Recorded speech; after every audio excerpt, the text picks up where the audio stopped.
Hi there. Welcome to beautiful Oahu, Hawaii. I am privileged and blessed to be here, sitting on the beach with this beautiful mauna right there. Okay, in a previous video, I talked about pairing an emotion with movement and how to create more meaningful movement practice in your life by connecting the body, mind, and spirit or heart. So I wanted to dive a little bit deeper into that process. This morning, I just got finished with my movement practice, so I thought it would be a good time to film this. And I was deeply desiring to feel the abundance of joy inside of me. I was in a beautiful place, I am in a beautiful place, and there's just abundance of joy around me through the vibrant environment, and I wasn't feeling that on the inside. So I set my intention, which is step number one for creating your movement practice in a meaningful way. Step number one is creating your intention of what you would like to cultivate in your practice. So for me, cultivating joy. Number two is moving through the motions of your movement practice one time through. And in that practice, I wasn't quite feeling joy yet. I was going through the motions, it was fine. But in the second round, usually it takes about 10 to 12 minutes of moving to hit in a state of flow. And that's, I think, where we can access deeper emotions from within, so we're not forcing it. So make sure you stick with things a little bit longer than you think. So number two is, yes, moving through past that 12 minutes of movement to then begin to cultivate your thought, sensation, somatic sensation feeling with your movement.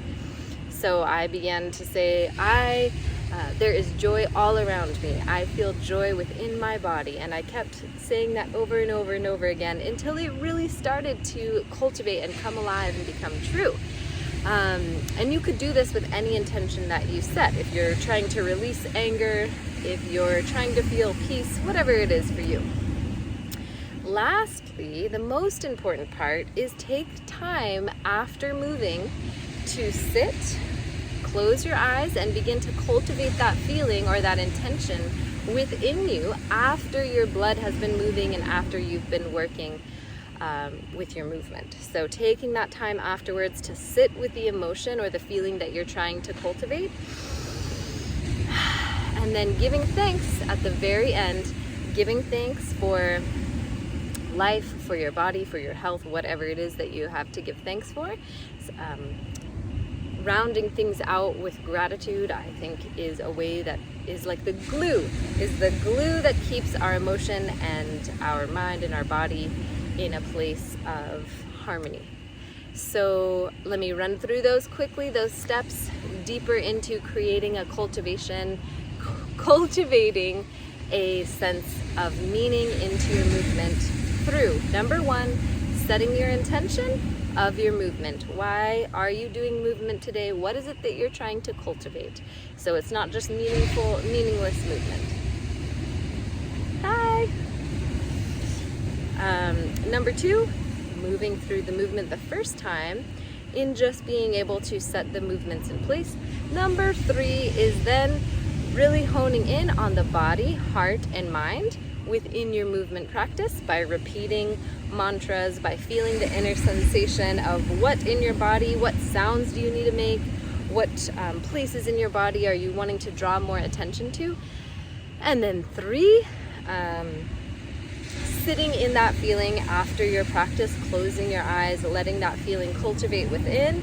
And then number four, rounding it out with some sort of a gratitude for the earth, for spirit above, for your body, for your mind, whatever it is for you. I hope that is helpful. I think that as we start to weave in somatics, which means feeling of the body, our mental body, our mind, our environment, and our movement, we can start to really create a holistic practice for ourselves that we can begin to create harmony and vibrancy in our lives. Well, I hope that was helpful. Let me know if you have any ways that you like to integrate creating movement and meaning together, and perhaps we can think of new ways that we can start to cultivate deeper meaning in our practices. Bye-bye for now.